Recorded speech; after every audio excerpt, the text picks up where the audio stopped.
मेरे प्यारे देशवासियों, आज हम सब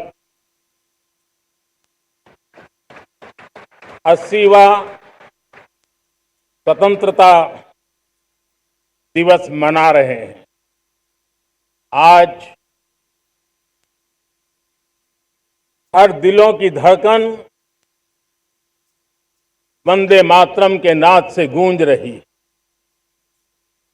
आज हर घर तिरंगा है, हर मन तिरंगा है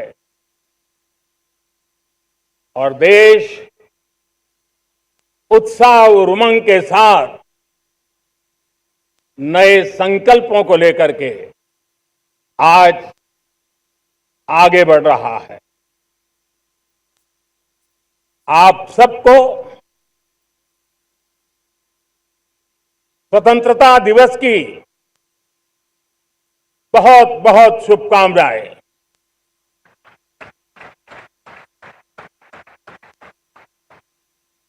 देश आज उन महान सपूतों का पुण्य स्मरण करती है जिन्होंने देश की आजादी के लिए त्याग बलिदान की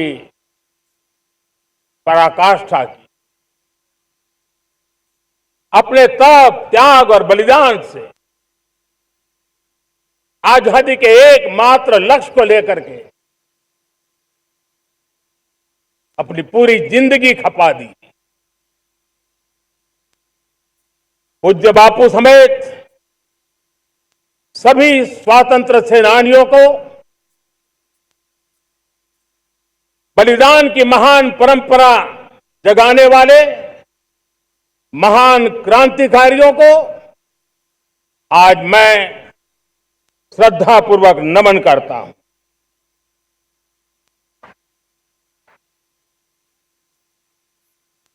आज जो इस समारोह में उपस्थित है, उन सब के लिए आज एक ऐतिहासिक पल भी है।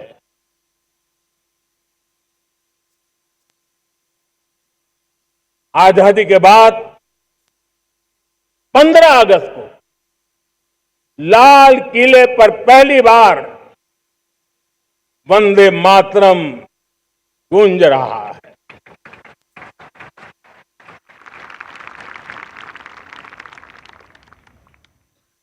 आज जब हम देश के लोग वंदे मातरम के 150 वर्ष मना रहे हैं, तो इससे बड़ा उत्तम अवसर क्या हो सकता है। मेरे प्यारे देशवासियों, पिछले दिनों देश के कुछ हिस्सों में बाढ़ का प्रकोप रहा, भूस्खलन का प्रकोप रहा, अनेक परिवार प्रभावित हुए। उनके दुख दर्द को हम भली भांति अनुभव करते हैं। पीड़ित परिवारों को मैं विश्वास दिलाता हूं कि हम और पूरा देश उनके साथ खड़े हैं। मेरे प्यारे देशवासियों, कोई भी राष्ट्र तब महान बनता है,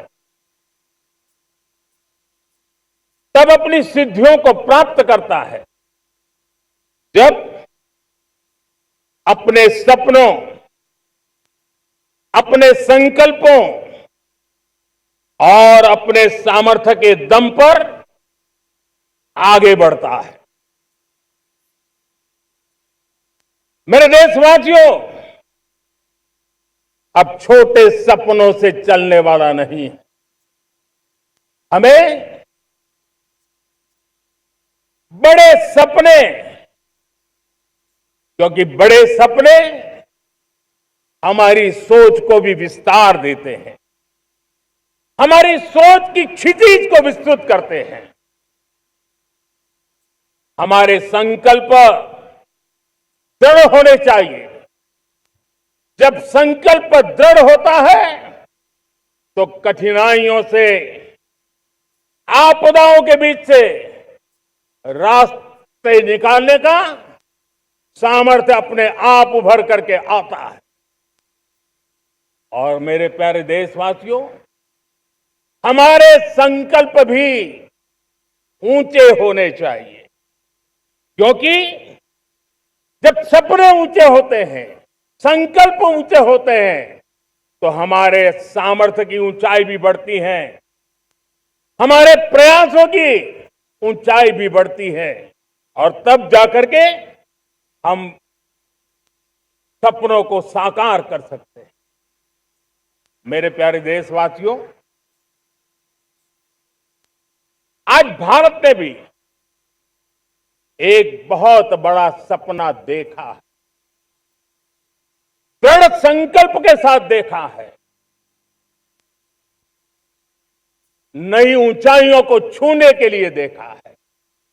और वो सपना है, जब आजादी के 100 साल होंगे, 2047 में हम विकसित भारत बना के रहेंगे। 140 करोड़ देशवासियों के पुरुषार्थ से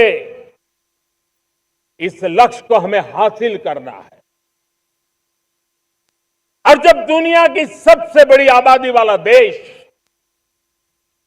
विकसित होने का संकल्प लेता है,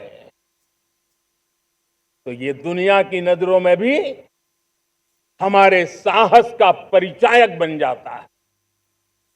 दुनिया हमारी तरफ देखने का नजरिया बदलने के लिए मजबूर हो जाती है। प्यारे देशवासियों, और मैं ऐसे ही नहीं कह रहा हूं, पिछले 12 वर्ष में देश के कोटि कोटि नागरिकों ने, दलित हो, पीड़ित हो, वंचित हो, आदिवासी हो, गांव में रहने वाला हो, शहर में रहने वाला हो, गरीब हो, मध्यम वर्ग का हो, युवा हो, बुजुर्ग हो, नारी हो, पुरुष हो, उत्तर हो, दक्षिण हो, पूर्व हो, पश्चिम हो, हर किसी ने पिछले 12 साल में एक संकल्प के साथ, समर्पण के साथ देश को नई ऊंचाइयों पर ले जाने में हर प्रकार से प्रयास किया है। मैं उनके इस प्रयासों का आदरपूर्वक स्वीकार करता, और उसी का परिणाम है कि इतने कम समय में 25 करोड़ देशवासी गरीबी को परास्त करके गरीबी से बाहर निकले हैं। इन्हीं देशवासियों का प्रयास का परिणाम है कि हम कभी फ्रेजाइल 5 में गिरे जाते थे। 12 साल के भीतर भीतर हम एक मेजर इकोनॉमी में फास्टेस्ट ग्रोइंग इकोनॉमी बन गए हैं। साथियों, देश आजाद हुआ, बहुत सारे सपने लेकर के आजाद हुआ, लेकिन हम गति नहीं पकड़ पाए, रफ्तार नहीं पकड़ पाए। होती है, चलती है, अरे हो जाएगा, देखा जाएगा, उसी में खोए रहे। 2014 तक आते आते तो पूरे विश्व ने हमें फ्रेजाइल 5 के उस में डंप कर दिया था।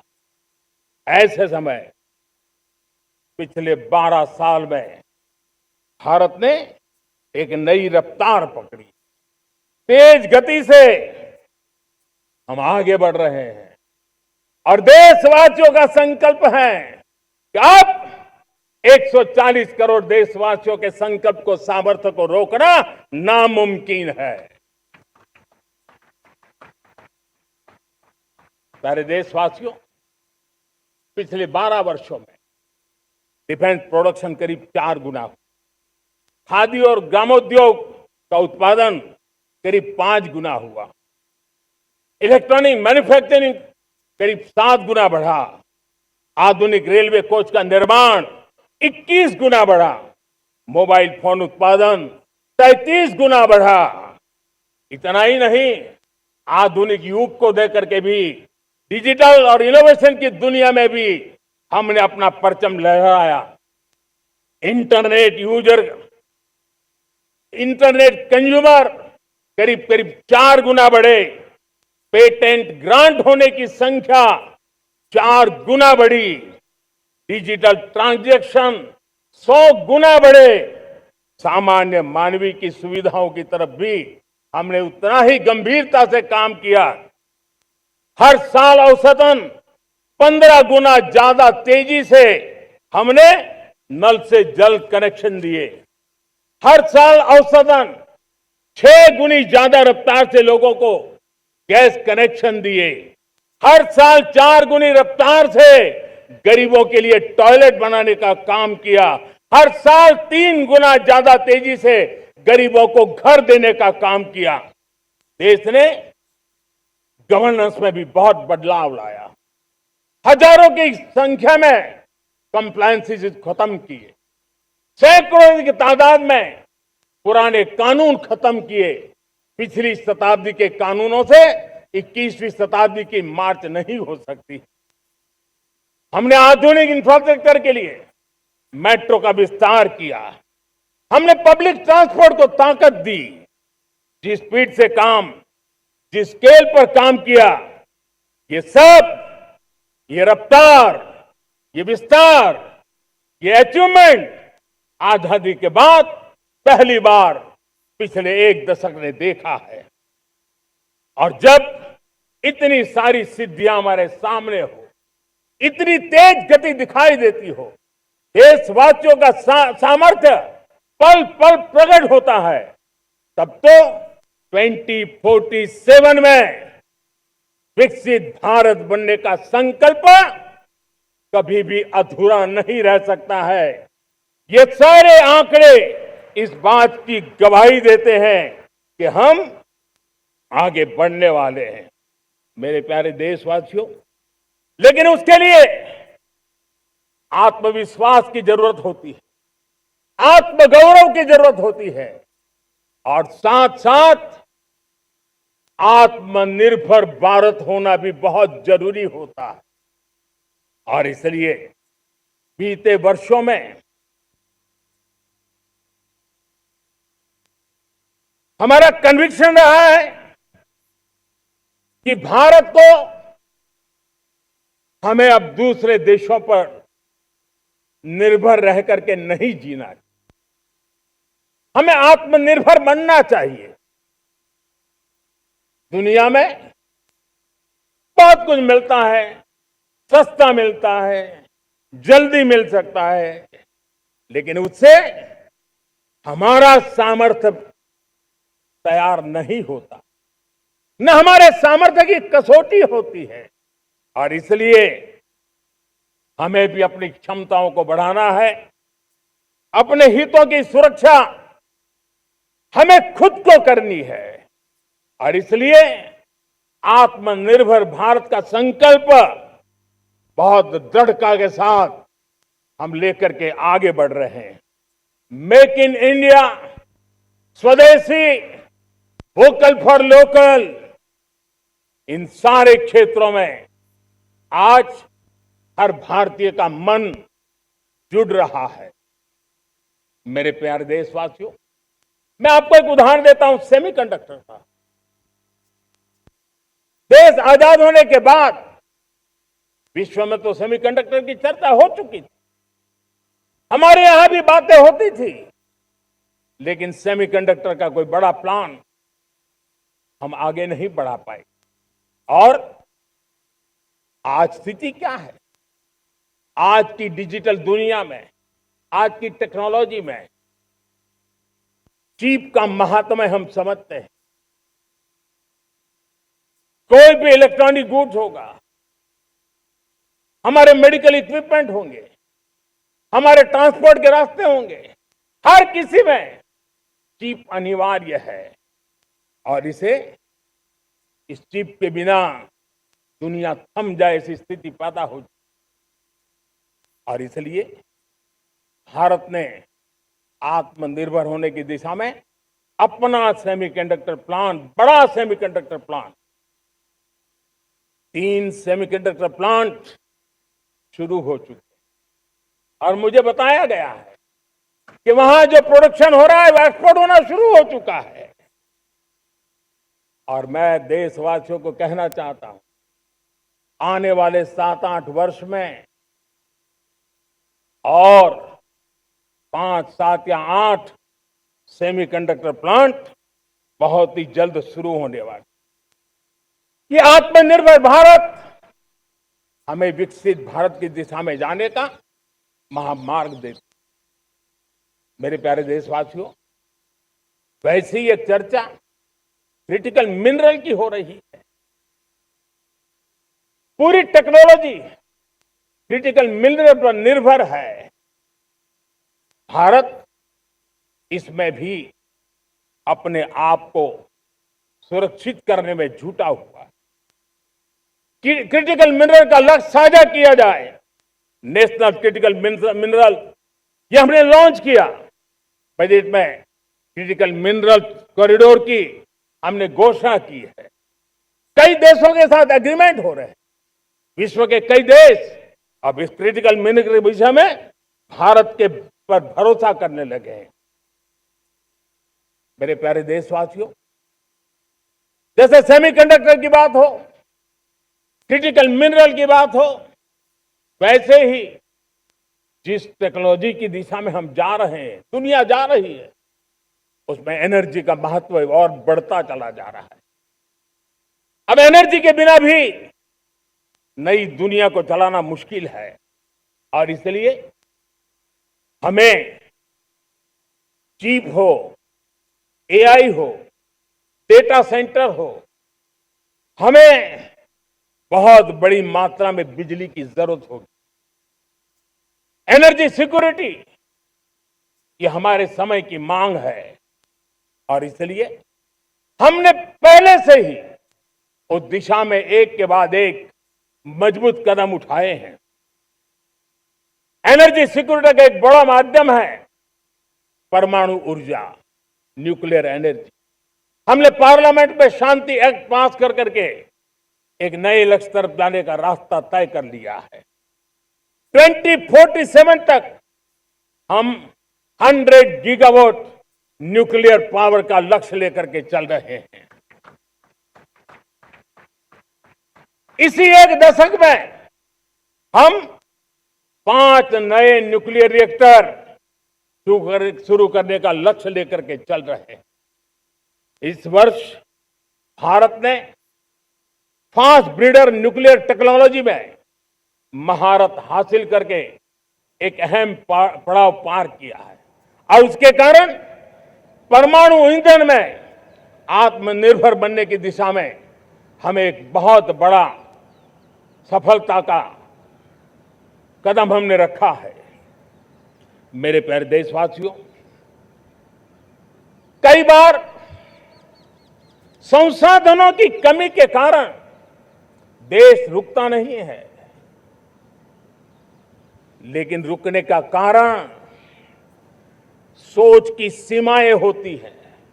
जब सोच बंध जाती है, सीमाओं में सड़ने लग जाती है, तब हम अपने सामर्थ्य को भी पहचान नहीं पाते हैं। देश को आज कच्चे तेल पर निर्भर रहना पड़ रहा है और हमारी गलत सोच के कारण है।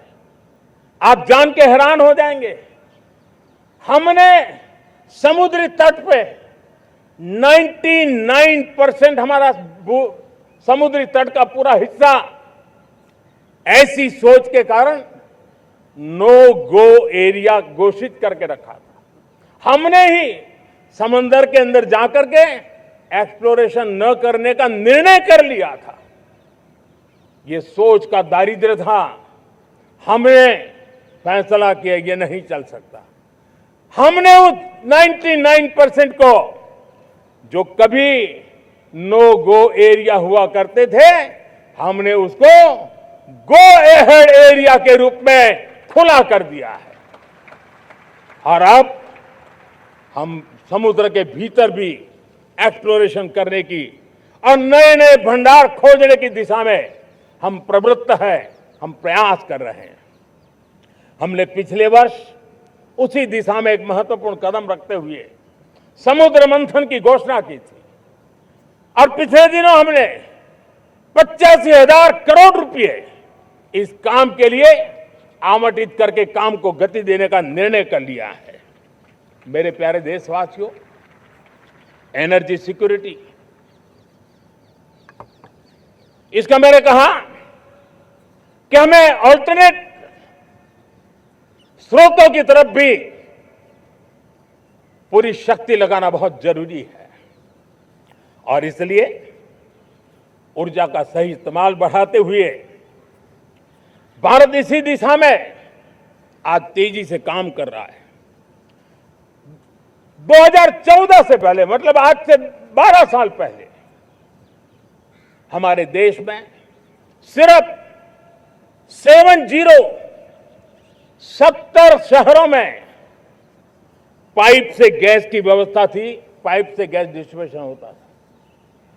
12 साल में इन 70 शहरों को हमने 700 शहरों तक पहुंचा दिया है। ये होती है रफ्तार, ये होता है विस्तार। 2014 के पहले मुश्किल से 20-22 लाख घरों में पाइप से गैस पहुंचता था। आज 2.25 करोड़ घरों में पाइप से गैस पहुंचाने का काम हो रहा है। 12 वर्ष पहले देश में सोलर एनर्जी की कैपेसिटी सिर्फ 2 गीगावाट थी। 2 गीगावाट, आज 160 गीगावाट हमने प्राप्त किया है लक्ष्य। मेरे प्यारे देशवासियों, मैं एक और जानकारी देता हूं। हमने इसका लाभ देश के मध्यम वर्ग को, सामान्य परिवार को मिले, इस तरफ भी उतना ही ध्यान केंद्रित किया।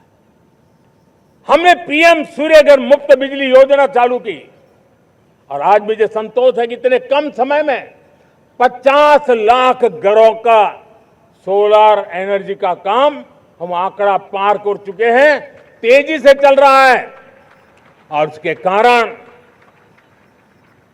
हजारों घरों का बिजली बिल 0 हो गया है।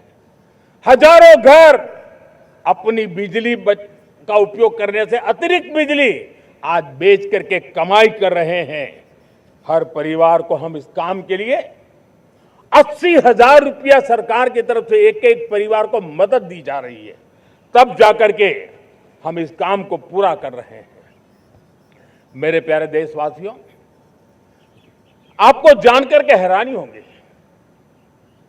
ये जो हमारी रेलवे है उसका इलेक्ट्रिफिकेशन का काम हमारे देश में 1925 में शुरू हुआ था। 1925 में इलेक्ट्रिफिकेशन का काम शुरू हुआ, लेकिन 90 साल में 1925 से लेकर के 90 साल में सिर्फ 30% रेल का इलेक्ट्रिफिकेशन हुआ था। यानी 90 साल में 30%।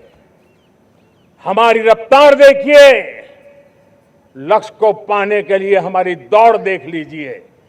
हमने इन एक दशक के अंदर 100% काम पूरा कर दिया। 90 साल में 30%, 10 साल में 70%, ये होता है काम। और इसके कारण डीजल जो हमें बाहर से लाना पड़ता है उसकी बचत हुई, बिजली से हमारी ट्रेनें चली, पर्यावरण को फायदा होने लगा। मेरे प्यारे देशवासियों, हम यहां से नहीं रुके हैं, हम दुनिया के अंदर पीछे रहना नहीं चाहते। पिछले दिनों आपने खबर सुनी होगी, भारत ने ईंधन का नया क्षेत्र को भी छू लिया है।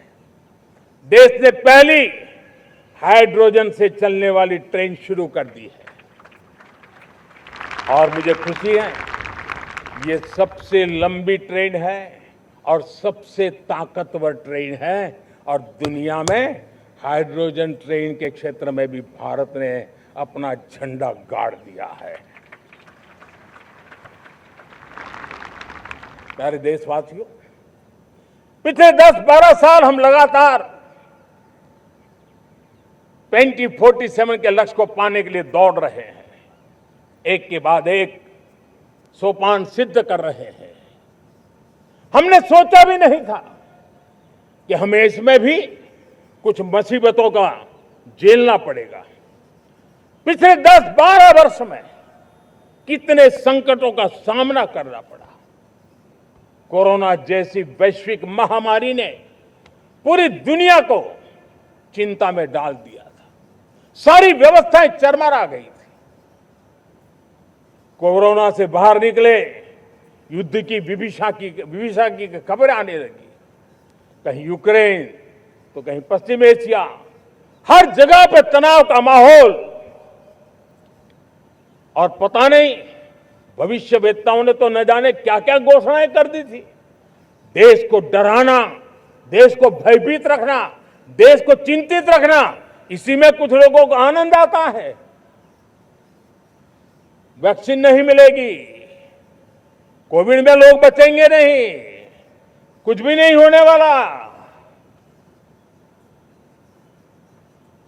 वेस्ट एशिया का क्राइसिस आया, पेट्रोल पंप पे पेट्रोल नहीं मिलेगा, गैस नहीं मिलेगा, डीजल नहीं मिलेगा, फर्टिलाइजर नहीं मिलेगा। सारी दुनिया भर की अफवाहें फैला करके भारत के लोगों को भयभीत करने का, डराने का, चिंता के अंदर डुबो देने का कुछ लोगों को आनंद आ रहा था।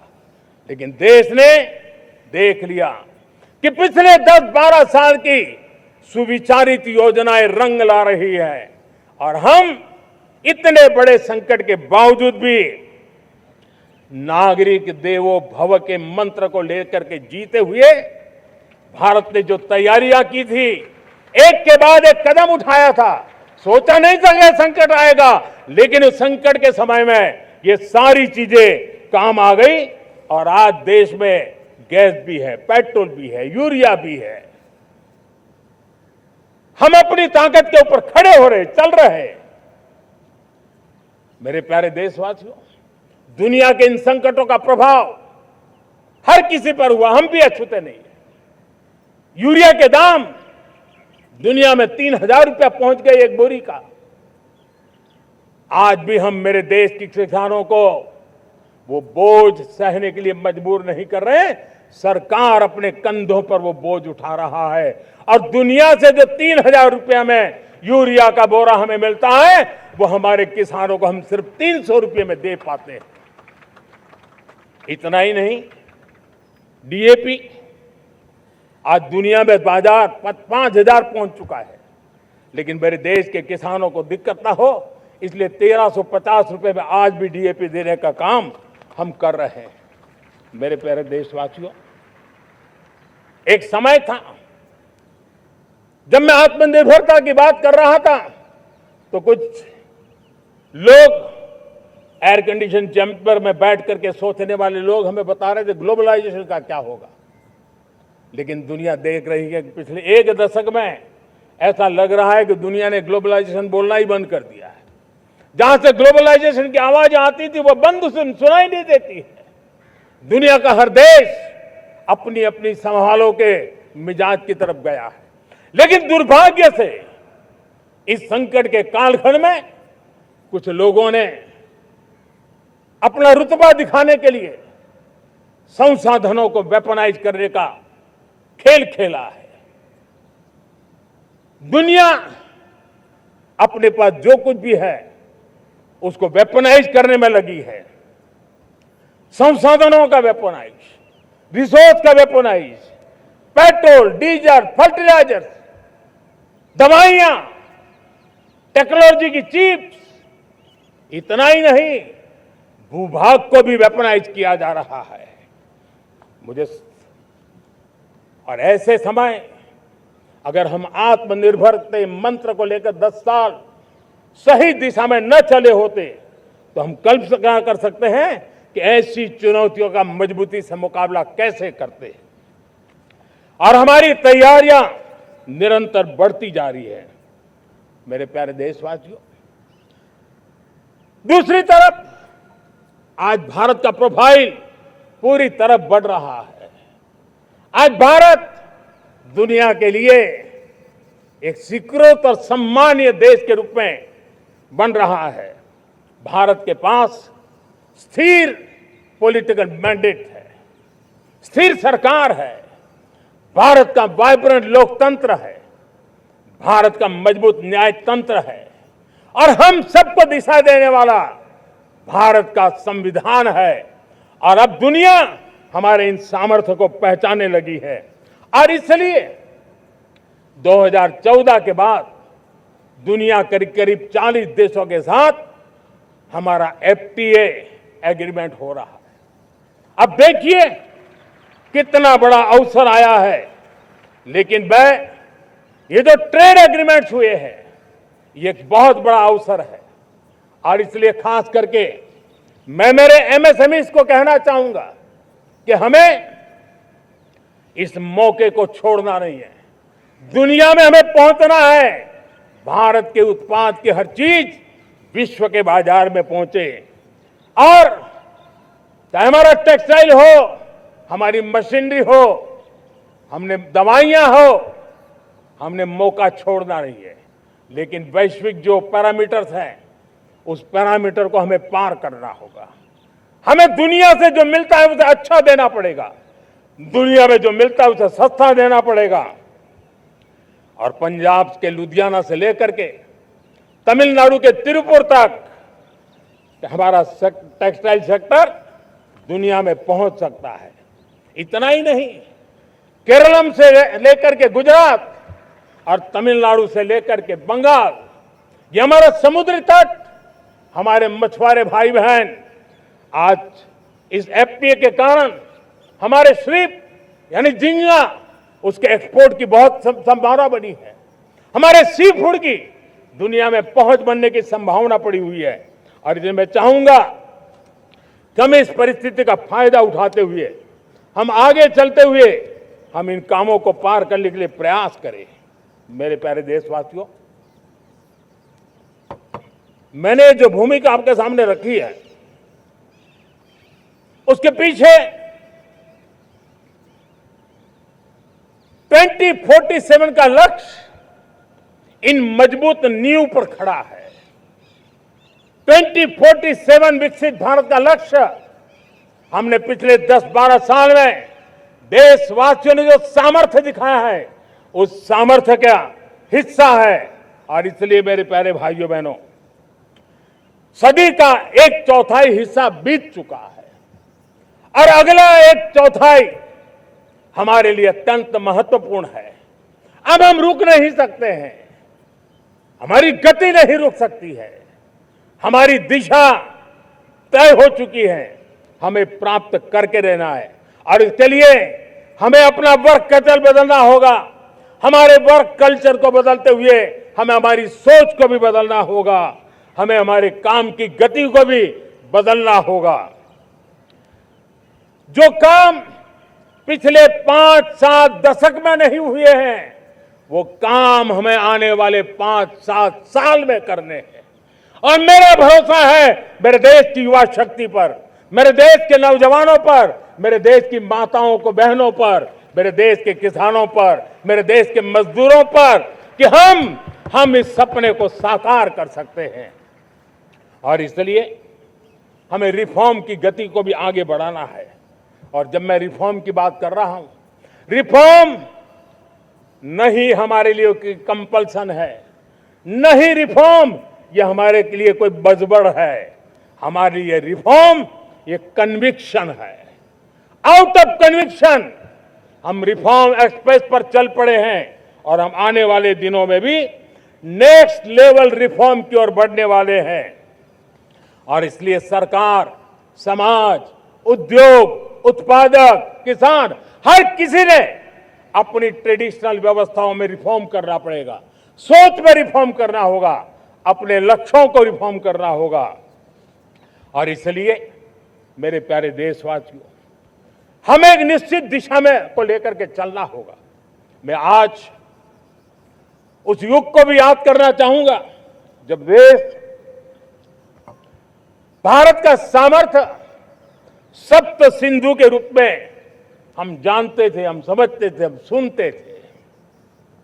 अब विकसित भारत बनाने के लिए हमें नई धारा चाहिए। आज लाल किले की प्राचीर से मैं देश के सामने शक्ति की सप्त धारा का आवाहन करता हूं। आने वाले 5-7 साल में जो पिछले 5-7 दशक में नहीं हुआ, वो सप्त धारा के सामर्थ्य से, शक्ति से हम देश को नई ऊंचाई, नई गति देंगे और नए लक्ष्यों को पार करने वाला सामर्थ्य देंगे। और इसके साथ साथ देश की युवा शक्ति का सामर्थ्य का भरपूर राष्ट्र निर्माण में उपयोग होगा, उनकी शक्ति जोड़ी जाएगी। आने वाले दिनों में जब मैं सप्तधारा की बात करता हूं, सप्तधारा की पहली शक्ति है मैन्युफैक्चरिंग पावर। मेरे प्यारे देशवासियों, हमें मैन्युफैक्चरिंग सेक्टर को बहुत आगे बढ़ाना होगा और प्रोडक्शन बढ़ाने के साथ साथ हमें छोटे छोटे पुर्जे भी बनाने हैं और बड़े बड़े प्रोडक्ट भी बनाने हैं। पूरा वैल्यू चेन हमारा होना चाहिए और उसे लेकर के चलना। हमें कंपोनेंट भी चाहिए और हमें कंप्लीट मैन्युफैक्चरिंग भी चाहिए, कंप्लीट प्रोडक्ट भी चाहिए। डिजाइन से लेकर मैन्युफैक्चरिंग तक भारत को ग्लोबल सप्लाई चेन का भरोसामंद केंद्र बनना होगा। इसके लिए मैं 3 चीजों पर विशेष जोर देना चाहता हूं। मैन्युफैक्चरिंग के क्षेत्र में जो मेरे भाई बहन हैं, ये समय का ये अवसर है, इस अवसर को जाने मत दें। और इसके लिए हमें कॉस्ट, क्वालिटी और स्केल, इसके विषय में वैश्विक मानदंडों से खरा उतरना पड़ेगा। हमारी फैक्ट्रीज कॉम्पिटिटिव हो, हमारे प्रोडक्ट्स यूजर फ्रेंडली हो, हमारा पैकेजिंग दुनिया के लोगों को लुभावने वाला हो, आकर्षित करने वाला हो, हमारा जीरो डिफेक्ट प्रिसिजन मैन्युफैक्चरिंग, ये हमारी पहचान बनना चाहिए। हर मैन्युफैक्चरर, हर एंटरप्रेन्योर, हर एमएसएमई से मैं कहना चाहता हूं, ग्लोबल मार्केट में हमारी पहचान विश्वसनीयता और गुणवत्ता के आधार पर होनी चाहिए। क्वालिटी के संबंध में नो कॉम्प्रोमाइज, और इसलिए हमारा मंत्र क्वालिटी क्वालिटी क्वालिटी होना चाहिए। यही हमारा ग्लोबल ब्रांड वैल्यू बनेगा। मेरे प्यारे देशवासियों, इस सप्तधारा की दूसरी शक्ति है कृषि और फूड प्रोडक्शन, फूड प्रोसेसिंग। हमें इस दिशा में आगे बढ़ना होगा। हमारे किसानों ने, अब दुनिया के बाजार खुल चुके हैं, एफपीए के कारण हमें एक बहुत बड़ा मार्केट मिल रहा है। हमें वहां पहुंचना है, हमें उस जगह को हाथ लगाना है। हमें खेत से लेकर एक्सपोर्ट मार्केट की ओर जाना होगा। हमारे पारंपरिक खान पान हो, हमारे मिलेट्स हो, हमारे मसाला हो, हमारे फल हो, फूल हो, क्या कुछ नहीं है हमारे पास, वो ग्लोबल ब्रांड्स बनने चाहिए। हमारे किसान केमिकल फ्री खेती को बल देंगे, दुनिया में इनकी मांग और बढ़ने वाली है। और जो ग्लोबल पैरामीटर्स के अंदर हर प्रकार से सिद्ध होने वाले हमारे एग्रो प्रोडक्ट होंगे, तो दुनिया में हम आसानी से पहुंच पाएंगे। मेरी सप्तधारा की तीसरी शक्ति है टेक्नोलॉजी और इनोवेशन। मेरे प्यारे देशवासियों, आज जमाना एआई का है, क्वांटम का है, स्पेस का है, रोबोटिक्स का है, डेटा सेंटर्स का है। पूरी तरह एक नया क्षेत्र खुल चुका है और इमर्जिंग टेक्नोलॉजी ये भी हर पल हमें चुनौती दे रही है। और इसलिए देश को दुनिया के लिए मार्केट नहीं बना देना, हमें इनोवेशन का हब बनना है। हमने यूपीआई और डिजिटल पब्लिक इंफ्रास्ट्रक्चर में लोहा मनवा लिया है, हमारी ताकत का परिचय करवा दिया है। अब भारत को डिजिटल पब्लिक टेक्नोलॉजीज उसको भी दुनिया के कोने कोने तक पहुंचाना है। भारत को नेक्स्ट जनरेशन कम्युनिकेशन टेक्नोलॉजी में लीड करना है। मेड इन इंडिया 6G हर कोने में पहुंचे, ये हमारा लक्ष्य होना चाहिए और हमें उसमें तेजी करनी चाहिए और इसके लिए हमारा प्रयास कम नहीं होना चाहिए। सप्तधारा की चौथी शक्ति है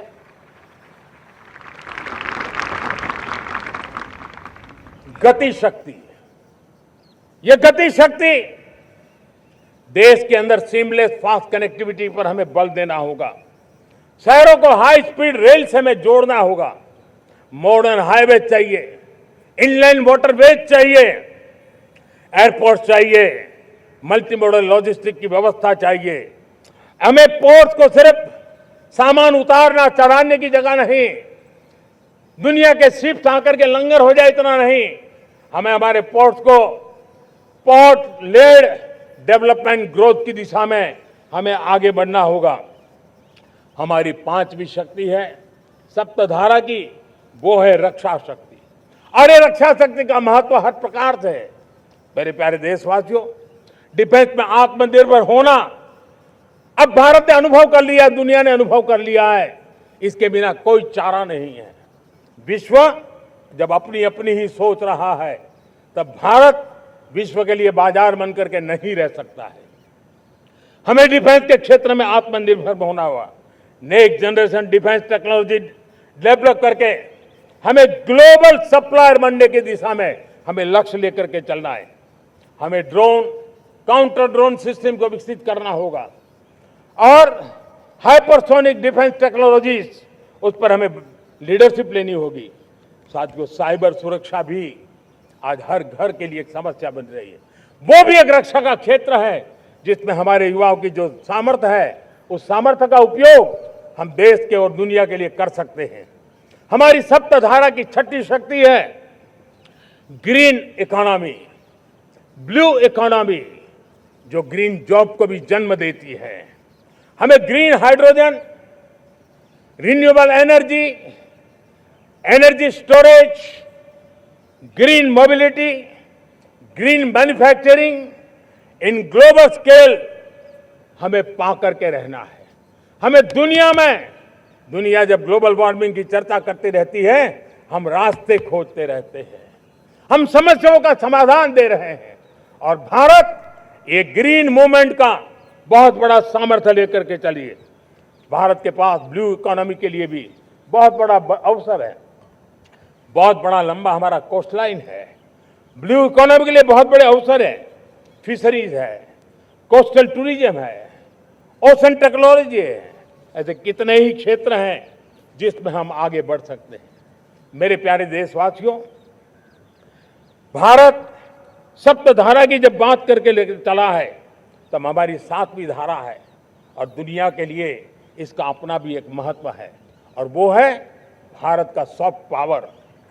भारत के सॉफ्ट पावर की ताकत है। आज योग ने पूरी दुनिया को भारत के साथ जोड़ के रखा हुआ है। योग दुनिया के लिए एक ऊर्जा बनता जा रहा है, भारत के लिए विश्वास का बड़ा कारण बनता जा रहा है। जिस भारत के पास आस्था के केंद्र हो, जिस भारत के पास आयुर्वेद हो, जिस प्रकार से भारत के पास होलिस्टिक हेल्थ केयर की व्यवस्था हो, हील इन इंडिया का मूवमेंट हो, हम दुनिया के अंदर हमारे सामर्थ्य को लेकर के जा सकते हैं। हैंडीक्राफ्ट हो, संस्कृति हो, हमारी फिल्में हो, हमारा क्रिएटिव वर्ल्ड हो, वीएफएक्स हो, हमारा एनिमेशन हो, हमारे गेमिंग हो, डिजिटल कंटेंट हो, क्रिएटिव वर्ल्ड के अंदर भारत अपना रुतबा दिखा सकता है। हमने उसको वैश्विक सामर्थ्य के रूप में विकसित करना होगा। आज भारत ने वेव समिट को एक बहुत बड़ी ताकत दी है। दुनिया धीरे धीरे भारत का ये जो world audio visual and entertainment summit है, उसकी राह देखता रहता है और वो भारत के सॉफ्ट पावर को, भारत के क्रिएटिव दुनिया को परिचित करेगा। मेरे प्यारे देशवासियों, भारत के पास विशाल वन्य संपदा है। हमारे पास 100 से ज्यादा नेशनल पार्क है, क्षमता बहुत है, लेकिन विदेशी टूरिस्टों को आकर्षित करने में हम कम पड़े हैं। हमें मौका है हमारे सॉफ्ट पावर के माध्यम से दुनिया के टूरिस्टों को भारत के लिए आकर्षित करने का। हमारा सामर्थ्य हमें दुनिया को दिखाना है। हम ये काम आरा से करें और हम जल्द से जल्द हम इन लोगों आज दुनिया में स्पोर्ट्स की जो है वो भी एक बहुत बड़ा भारत के प्रति आकर्षण का केंद्र। दुनिया के स्पोर्ट्स इवेंट भारत में क्यों ना हो। कॉन्स्टेंट इकोनॉमी बहुत बढ़ रही है, देश के नौजवानों का आकर्षण है। विश्व का हर कोई कलाकार चाहता है कभी न कभी भारत की धरती पर अपना कॉन्सर्ट करे। ये एक बहुत बड़ा अवसर है, हमें इसको मोबिलाइज करने के लिए व्यवस्थाएं खड़ी करनी होगी। साथियों, सप्तधारा की इन 7 शक्तियां, सप्त शक्तियां उद्देश्य सिर्फ एक सेक्टर में प्रगति करने का नहीं है। एक होलिस्टिक अप्रोच के साथ हमें राष्ट्र को जो लक्ष्य लेकर के हम चल रहे हैं, जो एम्बिशन लेकर के चल रहे हैं, उस स्केल को हमें पार करने की दिशा में काम करना है। मेरे प्यारे देशवासियों, कुछ चीजें मैंने बताई हैं, लेकिन मैं इससे भी आगे सोचता हूं। मैं जरा देश को झकझोरना चाहता हूं। मैं देश की शक्ति को भी झकझोरना चाहता हूं। देश यानी सिर्फ सरकार नहीं होती है, देश यानी हर नागरिक जुड़ता है। क्या हम सोच नहीं सकते कि फॉर्च्यून 500 की चर्चा तो बहुत सुनते हैं, आने वाले एक दशक में इन फॉर्च्यून 500 में 50 कंपनियां भारत की क्यों न हो, ये लक्ष्य हमारा क्यों न होना चाहिए। आज बैंकिंग सेक्टर फल फूल रहा है। दुनिया की टॉप बैंक के अंदर भारत की बैंक का झंडा भी क्यों न फहरता हो। भारत की बैंक भी टॉप बैंक 5 बैंक में भारत की भी एक बैंक होनी चाहिए। भारत की फार्मा की दिशा में हमने बहुत काम किया है, लेकिन समय की मांग है कि दुनिया की 5 बड़ी फार्मा कंपनियों में भारत की भी 1-2 फार्मा कंपनियों का नाम गूंजना चाहिए। भारत उसमें अपना स्थान बनाना चाहिए। लॉ फर्म्स होते हैं, रेटिंग एजेंसी होती है। क्या समय की मांग नहीं है कि ग्लोबल लीडरशिप अब हमारे हाथ में होनी चाहिए। टैलेंट है, सामर्थ्य है, हमारा लंबा इतिहास भी है, भाषाओं पर हमारा प्रभुत्व है, हमें विश्व में पहुंचना चाहिए। हमारी कोई कंसल्टिंग फर्म, अकाउंटिंग फर्म दुनिया के टॉप फर्म्स के अंदर क्यों नहीं होनी चाहिए। भारत की टेक्नोलॉजी कंपनियां दुनिया के अंदर सिरमौर हो, यह हमारा लक्ष्य होना चाहिए। हमारे ऐसे ब्रांड हो जिससे दुनिया आकर्षित होती हो, हमारे ब्रांड हमारे देश की पहचान हो और विश्व के लिए एक डेस्टिनेशन बन जाए, उस दिशा में हमें काम करना है। और इसके लिए मैं राज्य सरकारों को कहना चाहता हूं, मैं स्थानिक स्वराज की संस्थाओं को कहना चाहता हूं, भारत सरकार का भी यह दायित्व है कि हमें हमारे रिफॉर्म की गति बढ़ानी होगी। हमें 2047 के लक्ष्य के अनुरूप हमारी व्यवस्थाओं को विकसित करना होगा। हमें बीते हुए काल के नीति नियमों से नहीं चल सकते, हमें आने वाले सपनों के हिसाब से नीति नियमों को गढ़ना होगा। और इसको अगर हम गढ़ेंगे तो मुझे पूरा विश्वास है और मैं देशवासियों को भरोसा देता हूं, इसी रास्ते मेहनत में कोई कमी न करते हुए हम विकसित भारत का सपना पार करके रहेंगे। हमें सबको मिलकर के चलना है, केंद्र सरकार हो, राज्य सरकार हो, इंडस्ट्री हो, हम सब ने मिलकर के आगे बढ़ना है। हमें रिफॉर्म्स करते रहना है, रिफॉर्म्स को आगे बढ़ाते रहना है।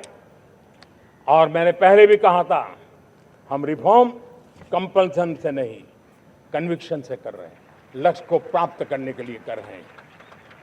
मेरे प्यारे देशवासियों, जब मैं विकसित भारत की बात कर रहा हूं, देश को तेज गति से आगे बढ़ाने की बात कर रहा हूं, उसका सबसे बड़ा लाभार्थी कौन है? इन सारे प्रयासों का सबसे बड़ा साधक कौन है? अगर साधक है तो मेरे देश का युवा है, मेरे देश की युवा शक्ति है। विकसित भारत की यात्रा में युवाओं की बहुत बड़ी भूमिका है। इतना ही नहीं, विकसित भारत का सबसे बड़ा लाभार्थी भी मेरे देश का युवा है। और इसलिए हमें विकसित भारत के लक्ष्य को युवाओं के साथ जोड़ करके आगे बढ़ाना है। युवाओं हमारी सर्वोच्च प्राथमिकता के साथ हमें आगे बढ़ना है। साथियों, पिछले 10-12 साल में उस दिशा में बहुत कुछ हुआ है। स्टार्टअप इंडिया अभियान, आज पूरे देश में 2.5 लाख से ज्यादा रजिस्टर्ड स्टार्टअप बन गए। देश के नौजवान खुद तो काम कर रहे हैं, अनेकों को रोजगार दे रहे हैं। 1 लाख करोड़ रुपया इनोवेशन फंड भारत सरकार ने घोषित किया है। मैं देश को, नौजवानों को कहना चाहता हूं, आप अपने सपनों को लेकर के आइए, संसाधनों की कमी नहीं रहने देंगे। 1 लाख करोड़ रुपया आपके दिल दिमाग को सामर्थ्य देने का एक व्यवस्था हमने कर दी है। रिसर्च के नए अवसर मिले, डिजिटल इंडिया के नए सस्ते डेटा, ये युवाओं को सशक्त किया। दुनिया में सस्ता डेटा कहीं है तो भारत की धरती पर है, और देश के नौजवानों को उसने नई ताकत दी है। स्किल इंडिया हमने नेशनल प्रोग्राम बनाया है। स्पेस सेक्टर को हमने ओपन कर दिया। नेशनल ड्रोन पॉलिसी हमने बनाई है। खेलो इंडिया पॉलिसी बनाई है। 35 वर्षों तक एजुकेशन पॉलिसी नहीं थी, नई एजुकेशन पॉलिसी लेकर के आए हैं, और इसका फायदा मिडिल क्लास के परिवारों को हुआ है। साथियों, 2004 से 14 आंकड़ा मुझे देना चाहिए आपको। 2004 से 14 हमारे देश में 350 से भी कम यूनिवर्सिटी थी, और आज 10-12 साल के भीतर भीतर करीब 650 नई यूनिवर्सिटी जुड़ चुकी है। करीब 1000 का आंकड़ा हम पहुंच रहे हैं। 2014 के पहले मेडिकल की सिर्फ 400 सीटें हुआ करती थी, आज करीब 850 सीटें मेडिकल की हो रही है। इतना ही नहीं, अब विदेशी यूनिवर्सिटी भी भारत की धरती पर आ रही है। भारत के अंदर विदेशी यूनिवर्सिटी की डिग्री मेरे नौजवान को मिले, इसका प्रबंध भी हो चुका है। हमारे देश के युवा मन बचपन से ही टेक्नोलॉजी की तरफ आकर्षित हो, उस दिशा में हम काम कर रहे हैं, और इसलिए हमने करीब 10,000 से अधिक अटल टिंकरिंग लैब छोटे छोटे बच्चों के हवाले कर दी है, ताकि उनका इनोवेशन और टेक्नोलॉजी के अंदर उनका मन बने। 12 वर्ष युवा, हमने अनेक रास्ते खोले। हम स्टार्टअप ओपन कर दिया, आपने देखा होगा। भारत के प्राइवेट स्टार्टअप 28 साल की एवरेज उम्र के बच्चों ने, नौजवानों ने दुनिया में पहले ही ट्रायल में अपना सैटेलाइट लॉन्च कर दिया और रॉकेट लॉन्च कर दिया। उन्होंने बहुत बड़ा काम कर दिया है साथियों। आज करीब 2.5 लाख से ज्यादा रजिस्टर्ड स्टार्टअप है। हमने पिछले दिनों एआई इंपैक्ट समिट किया था। एआई का विस्तार बहुत तेजी से बढ़ रहा है। लाल किले से मैं देश के नौजवानों के लिए घोषणा करना चाहता हूं। हमने तय किया है कि आने वाले 1 वर्ष में 1 करोड़ युवाओं को एआई स्किल के लिए ट्रेनिंग देने का हम काम करेंगे, ताकि हमारा देश का नौजवान एआई की दुनिया में भी नेतृत्व करने का सामर्थ्य। मेरे साथियों, बायो इकोनॉमी एक नया क्षेत्र है। एक समय था 2014 के पहले सिर्फ 60,000 करोड़ रुपए का बायो इकोनॉमी का काम होता था। मेरे देश के नौजवान, आपने क्या कमाल कर दिया है। देखिए, नीतियां जब सही होती है, लक्ष्य जब साफ होता है, तो मेरे देश के नौजवान कैसा करके बायो इकोनॉमी में देश की युवा शक्ति ने सामर्थ्य दिखाया है। 2014 के पहले जो 60,000 करोड़ का कारोबार था, आज वो कारोबार बायो इकोनॉमी 20 लाख करोड़ पहुंच चुकी है। दोस्तों,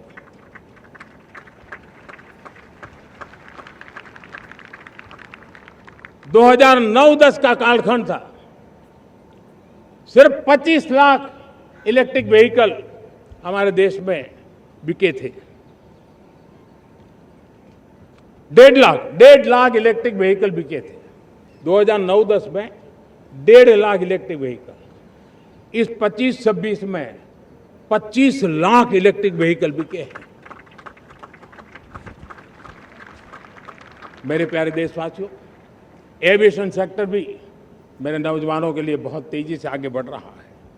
नए एयरपोर्ट, नए रूट, नए नए रोजगार के अवसर बना रहे हैं। मेंटेनेंस, ओवरहॉलिंग, इसके भी कारण देश में बहुत बड़ी मात्रा में स्किल मैन पावर को काम मिल रहा है।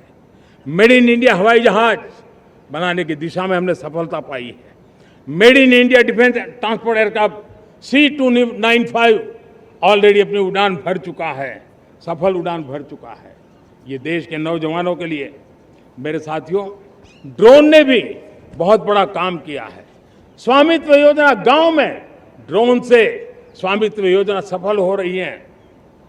करीब 3.25 करोड़ परिवारों को स्वामित्व योजना का लाभ मिला है और इसके कारण 140 लाख करोड़ रुपए जैसी संपत्ति अनलॉक हुई है, जिसके कारण बैंक से लोन मिल सकता है, लोग अपना कारोबार कर सकते हैं। मेरे प्यारे देशवासियों, हमारे मध्यम वर्गीय परिवारों के सामने एक बहुत बड़ा बोझ बन चुका है कोचिंग क्लासेस की स्पर्धा। हर माँ बाप को लग रहा है कि कोचिंग क्लास में बच्चे को नहीं भेजा तो हम प्रतिष्ठित परिवार नहीं है। इन गरीब और मिडिल क्लास परिवारों की हम चिंता करते हुए हजारों करोड़ रुपए का उनका खर्च है वो भी बचे, बेटे भी अपने आसपास रह सके, उनकी देखभाल हो सके, परिवार पर आर्थिक बोझ न आए। और इसलिए हमने युवाओं के लिए विभिन्न परीक्षाओं की फ्री ऑनलाइन कोचिंग हमने करने का निर्णय किया है। डिजिटल पब्लिक इंफ्रास्ट्रक्चर है, हमारे पास उत्तम टैलेंट है, टीचर्स हैं, उन संसाधनों को जोड़ करके हम देश के नौजवानों को फ्री कोचिंग देने का एक पूरा नेटवर्क हम खड़ा करने वाले हैं। मेरे प्यारे देशवासियों, मैं हमेशा कहता आया हूं, जो खेले वो खिले। जब मैं खेले वो खिले की बात कर रहा हूं, तब मेरे प्यारे देशवासियों, आज भारत खेल की दुनिया में अपनी जगह बना रहा है। अब खेल के पोडियम में भारत का राष्ट्रगीत सुनाई देता है, भारत का राष्ट्रगान सुनाई देता है, भारत का तिरंगा झंडा लहराता दिखाई नजर आ रहा है। टॉप्स योजना ने बहुत बड़ी सफलता पाई है। खेलो India games, university games, winter games, beach games, sports infrastructure, sports के लिए कोचिंग, स्पोर्ट्स मेडिसिन, स्पोर्ट्स के लिए न्यूट्रिशन, इन सारे विषयों में भारत अब महारत करने की दिशा में आगे बढ़ रहा है। नौजवानों के लिए पूरा नया क्षेत्र, खिलाड़ी न बन सके तो उसकी सपोर्ट सिस्टम में भी बहुत बड़ा क्षेत्र खुल रहा है। स्पोर्ट्स की दुनिया में भारत का प्रदर्शन बेहतर होता रहा है और हम 2036 में ओलंपिक के मजबूत दावेदार बनकर के आगे बढ़ रहे हैं और 2030 में कॉमनवेल्थ गेम्स को भारत होस्ट करने वाला है। और मेरे साथियों, दुनिया में जो ओलंपिक की खेल होते हैं, करीब 40 प्रकार के गेम होते हैं और करीब 350 साढ़े 350 स्पर्धाएं होती हैं ओलंपिक में। और आपको जानकर के दुख होगा मेरे देशवासियों, मेरे नौजवानों, मैं आपको चुनौती देता हूं, मैं आह्वान करता हूं, मैं आपकी मदद चाहता हूं। 350 जितने स्पर्धाओं में भारत 2/3 खेलों में कहीं होता ही नहीं, हमारी मौजूदगी नहीं होती, हम क्वालिफाई नहीं होते हैं। हमने तय किया है कि 2036 में जो ओलंपिक होगा, हम चाहते हैं कि वो भारत में हो, लेकिन 2036 में जिन विधाओं में आज भारत खेलता नहीं है, जिन विधाओं में भारत क्वालिफाई नहीं करता है, जिन स्पर्धाओं में भारत ने छोड़ के रखा है, 3/4 हिस्सा हमारे इंतजार कर रहा है, भारत उस पर बल देगा। और इसके लिए हम टैलेंट हंट का एक अभियान भी चलाना चाहते हैं। हमें अगर 2036 के लिए खिलाड़ी चाहिए तो आज जो 5 साल, 10 साल, 15 साल की उम्र के नौजवान हैं, बेटे हैं, उनके तरफ ध्यान देना होगा, उन बेटियों पर ध्यान देना होगा। और इसलिए 5 से 15 उम्र के बच्चों में खेल प्रतिभा ढूंढने के लिए गांव गांव, शहर शहर, स्कूल स्कूल एक टैलेंट हंट का अभियान चलाया जाएगा। बच्चों की प्रतिभा को देखा जाएगा और फिर उनको स्पेशल ट्रेनिंग दे करके देश के लिए खेलने वाले अच्छे खिलाड़ी बनाए जाएंगे। मेरे प्यारे युवा, देश के सामने, देश के नौजवानों के सामने नशा एक बहुत बड़ा संकट बनता जा रहा है।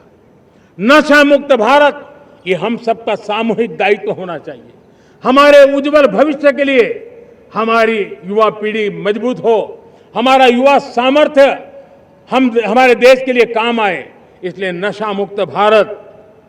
पिछले दिनों माय भारत के वॉलंटियर्स ने, देश के एनजीओ ने, देश के सामाजिक सांस्कृतिक संगठनों ने, देश के आध्यात्मिक पुरुषों ने मिलकर के नशा मुक्त भारत का 100 सप्ताह का एक कार्यक्रम तय किया है। 100 सप्ताह तक एक अभियान चलने वाला है। मैं हर परिवार को कहना चाहता हूं कि आप भी इस अभियान का हिस्सा बने, आप इसके साथ जुड़िए और देश के नशा मुक्त भारत के सपने को पूरा करने के लिए आप आगे आइए। मेरे प्यारे देशवासियों, 21वीं सदी में दशकों पुरानी जो चुनौतियां हैं, उन चुनौतियों को खत्म करना बहुत अनिवार्य है। नक्सलवाद, माओवाद लाखों युवाओं के भविष्य को तबाह कर दिया, अनेक माताओं के दुधमल नौजवानों को छीन लिया, बर्बाद कर दिया, हर मां बाप के सपनों को चूर चूर कर दिया। इस नक्सलवाद ने 4 दशक तक हिंदुस्तान के बहुत बड़े हिस्से को, बहुत बड़ी आबादी को दबोच करके रखा था, बंदूक के नोक पर दबोच करके रखा था, संविधान की धज्जियां उड़ा दी थी और देश के सामान्य नागरिकों की रक्षा में 3,500 से ज्यादा हमारी पुलिस के, सुरक्षा बल के जवान शहीद हो गए। युद्ध के अंदर जितने सैनिक मरते हैं, उससे ज्यादा हमारे पुलिस जवानों को जान की बाजी लगानी पड़ी ताकि देश के सामान्य मानवी को सुरक्षा मिले। ये नक्सलवाद ने धरती को लहूलुहान कर दिया था। 2014 में आपने जब हमें मौका दिया, उसी दिन हमने संकल्प लिया था कि हम देश को नक्सलवाद से मुक्त करेंगे। और आज मुझे खुशी है कि नक्सली माओवादी हिंसा आखिरी सांस भी शायद रहने की अब तो ताकत नहीं रही है। पूरी तरह उसे खत्म करने की दिशा में जहां पर कभी नक्सलवादियों की गोलियां चलती थी, जहां पर कभी धरती रक्त रंजित रहा करती थी, आज उसी नक्सल क्षेत्रों में, उसी इलाकों में नक्सल मुक्त होने के कारण विकास, विश्वास और प्रयास का तिरंगा लहरा रहा है। मेरे प्यारे देशवासियों, लेकिन इस चुनौती को हमने कम नहीं आंकना है। इस चुनौती से हमें और भी सावधान रहने की जरूरत है। वर्षों तक देश की सत्ता में माओवादी सोच के लोग गलियारों में अपनी जगह बना करके बैठे थे। सरकारी कमेटियों में सलाहकार के रूप में भी ये माओवादी सोच ने नीतियों को प्रभावित किया था। मेरे प्यारे देशवासियों, जंगलों में हमें हथियारी नक्सलों का खात्मा बुलाने में, उस संकट से देश को मुक्त कराने में सफलता मिली है। लेकिन हथियारी नक्सल तो गए, लेकिन दिमागी नक्सल, ये दिमागी नक्सल मौके की तलाश में है। हिंसा, अराजकता के वो रास्ते खोज रहे हैं, समाज को गलत राह पर घसीटने के लिए भांति भांति के दांव कर रहे हैं। इन दिमागी नक्सलियों को पहचानना होगा, इन दिमागी नक्सलियों को आइसोलेट करना होगा और राष्ट्र को विकसित राष्ट्र बनाने की मुख्य धारा की ओर देश की युवा पीढ़ी को जोड़ना होगा। मेरे प्यारे देशवासियों, सुरक्षित भारत बनाना हम सबका दायित्व है। चुनौती सीमा के भीतर हो या सरहद से बाहर, भारत हर परिस्थिति के लिए तैयार है। आज युद्ध का नेचर बदल रहा है। अब युद्ध सीमा पर ही होता है, गारंटी नहीं है। आज युद्ध सीमा के अंदर, कहीं रिफाइनरी पे जाकर के, कहीं बैंकिंग सेक्टर को जाकर के, कहीं डेटा सेंटर को जाकर के, एक प्रकार से लड़ाई का नया रूप, इंफ्रास्ट्रक्चर तोड़े जा रहे हैं, फैक्ट्रियां तोड़ी जा रही है। हमने मिशन सुदर्शन चक्र की पिछले सालों घोषणा की थी, बहुत तेजी से उस पर काम चल रहा है। आज डिफेंस एक्सपोर्ट हमारा करीब 50 गुना बढ़ा है। करीब 100 देशों में हमारे अस्त्र शस्त्र पहुंच रहे हैं। वैश्विक पटल पर भारत की प्रतिष्ठा धीरे धीरे बढ़ रही है। बदलते हुए समय में अस्त्र शस्त्र की तरफ काम करना है, सैन्य बलों का सामर्थ्य बढ़ाना है, लेकिन साथ साथ नागरिकों को भी तैयार करना होगा। पिछली शताब्दी के युद्धों के अनुरूप जो सिविल डिफेंस की व्यवस्थाएं हमारे देश में विकसित हुई है, वो कालबाह्य हो चुकी है। और इसलिए मैं आज लाल किले से घोषणा कर रहा हूं कि हम आने वाले दिनों में सिविल डिफेंस का एक वाइब्रेंट नेटवर्क खड़ा करेंगे। आधुनिक व्यवस्थाओं से उनको परिचित कराएंगे। आधुनिक संकटों से नागरिकों को रक्षा करने की क्या व्यवस्था हो सकती है, एक बहुत बड़ा वॉलेंटरी फोर्स सिविल डिफेंस का आधुनिक चुनौतियों को पार करने वाला हम बनाने वाले हैं। मेरे प्यारे देशवासियों, राष्ट्र के निर्माण में आज हमारी बहनों बेटियों का योगदान हम सब के लिए बहुत बड़ा प्रेरणा का कारण बना हुआ है। फाइटर जेट हो या सिविल एविएशन, हमारी बेटियां सबसे आगे दिखाई दे रही है। खेलकूद का मैदान हो, हमारी बेटियां आगे दिखाई दे। स्टेम एजुकेशन में भर्ती होने की प्रक्रिया हो, सबसे ज्यादा हमारी बेटियां आगे दिख रही है। आज सेना में भी एनडीए से जो बच्चियां निकली हैं, वो बड़े रौब के साथ देश की सेना का नेतृत्व करने का सामर्थ्य दिखाने लगी है। मेरी बेटियों की ताकत कैसी है। मैं पिछले दिनों साणंद में एक सेमीकंडक्टर प्लांट में गया। वहां आदिवासी बेटियां, देश के अलग अलग कोने से आई हुई बेटियां काम कर रही थी। वो उस गांव से आई थी जिन्होंने पासपोर्ट क्या होता है पता तक नहीं था। वो बेटियां विदेशों में गई, ट्रेनिंग लेकर के आई और आज चिप निर्माण का काम कर रही है। और बड़े कॉन्फिडेंस, मैं जो उनका कॉन्फिडेंस देखा, मैं सचमुच में बहुत प्रभावित हुआ था। आज 3 करोड़ बहनों को हमने लखपति दीदी बनाने का लक्ष्य तय किया था, उसको पार कर लिया था। अब हम 6 करोड़ लखपति दीदी बनाने के लक्ष्य को लेकर के आगे बढ़ रहे हैं। 3 करोड़ नई लखपति दीदी बनना मतलब ग्रामीण अर्थव्यवस्था में बहुत बड़ा बदलाव मातृशक्ति के द्वारा आने वाला है। मेरे प्यारे देशवासियों, आज पंचायतों में, नगर पालिका में, महानगर पालिका में बहुत बड़ी मात्रा में हमारी महिलाएं जनप्रतिनिधि बनकर के देश का मार्गदर्शन कर रही है, समस्याओं का समाधान कर रही है, बहुत ही सक्षम नेतृत्व दे रही है। और इसी को ध्यान में रखते हुए हमने पार्लियामेंट में नारी शक्ति वंदन अधिनियम पारित किया था। लेकिन किसी न किसी कारण से राजनीति के अखाड़े में पिछले 40 साल से ये सपना हमेशा राजनीतिक अखाड़े का शिकार हो गया है। मैं देश के सभी राजनीतिक दलों से आज लाल किले की प्राचीर से तिरंगे झंडे की छाया में खड़े होकर के प्रार्थना करता हूं, आग्रह करता हूं,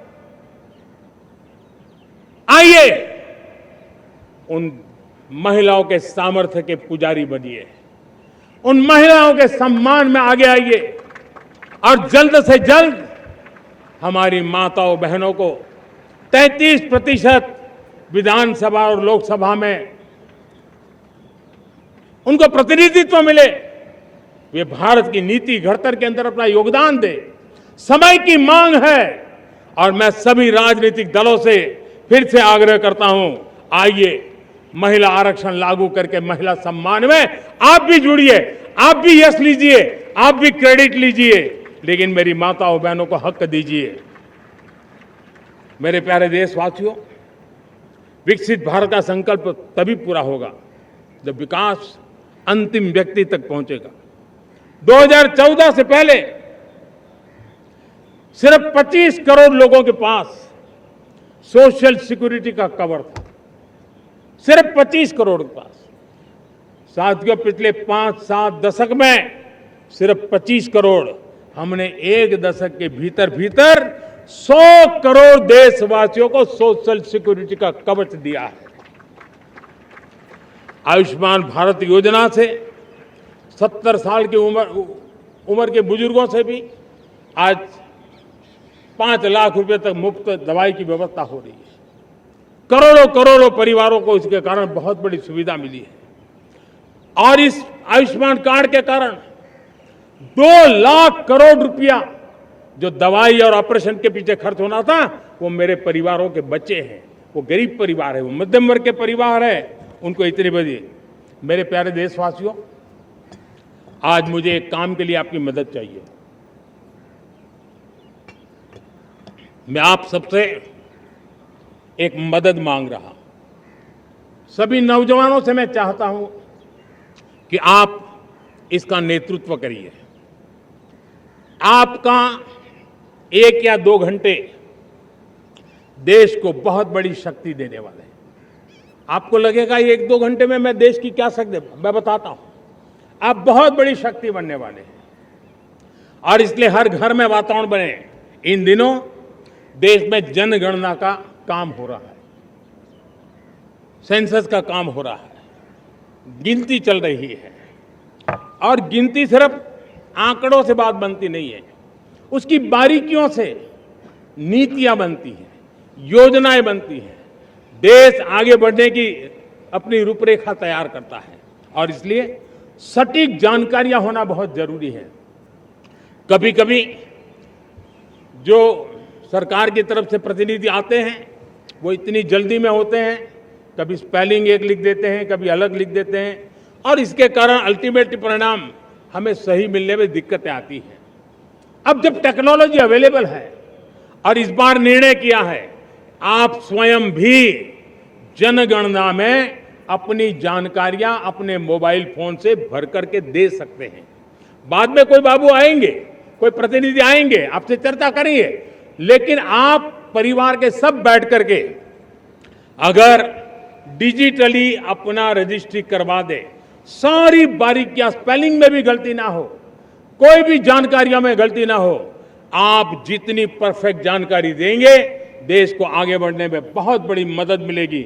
और इसलिए मैं देश के नौजवानों को कहता हूं कि आप अपने परिवार के लोगों को बिठा करके पूरे फॉर्म को समझिए, पहले कागज पे फॉर्म को भर दीजिए, कोई गलती है तो करेक्ट कर लीजिए, और फिर टेक्नोलॉजिकली उसको डिजिटली इसको अपलोड कर दीजिए। आप देखिए इतना बड़ा काम देश कर लेगा और देश का समय और शक्ति सही काम के लिए उपयोग आएगा। और इसलिए मेरे देश के नौजवानों को जनगणना के इस काम में सक्रियता से जुड़ने के लिए मैं आग्रह करता हूं। मेरे प्यारे देशवासियों, मैंने लाल किले से पंच प्राण की बात कही थी। इस पंच प्राण ने देश को अपने आत्मगौरव की ओर लेकर के आगे बढ़ने का, लक्ष्यों को पार करने के सामर्थ्य के साथ आगे बढ़ने का एक बहुत बड़ा संबल दिया है। हमें गुलामी की मानसिकता हर पल मिटाते ही रहना है। जिस भारत का सपना नेताजी सुभाष चंद्र बोस ने देखा था, बाबा साहब आंबेडकर ने देखा था, पंडित नेहरू ने देखा था, सरदार पटेल, भगत सिंह, सुखदेव राजगुरु ने देखा था, डॉक्टर श्यामा प्रसाद मुखर्जी ने देखा था, भगवान बिरसा मुंडा ने देखा था, ज्योतिबा फुले ने देखा था, उन सब से प्रेरणा लेकर के हम आगे बढ़े। इस संकल्प को हम दोहराए, स्वयं से ऊपर राष्ट्र का हित हो, स्वयं से ऊपर राष्ट्र का हित हो और कर्तव्य ही हमारी पहचान हो। मैं सभी देशवासियों से कहूंगा, समय हमारा है। मैं सभी देशवासियों से कहूंगा, समय हमारा है, अवसर हमारा है, संकल्प हमारा है। आइए सपनों को संकल्प बनाए, संकल्प को सामर्थ्य बनाए और सामर्थ्य को सफलता में बदल के रहे। आइए हर कदम को विकास का कदम बनाए, कदम से कदम मिलाए, मन से मन मिलाए, लक्ष्य से जुड़े रहे, एक दीप से जले दीप हजारों, आओ मिलकर विकसित भारत बनाए। इसी एक भावना के साथ इस मंगल पर्व पर आप सबको अनेक अनेक शुभकामनाएं। मेरे साथ बोलिए, भारत माता की, भारत माता की, भारत माता की, वंदे वंदे वंदे। बहुत बहुत धन्यवाद। ನ್ಯೂಸ್ ಫಸ್ಟ್ ನಿರ್ಭೀತಿಯಿಂದ ನಿಮ್ಮ ಪರವಾಗಿ।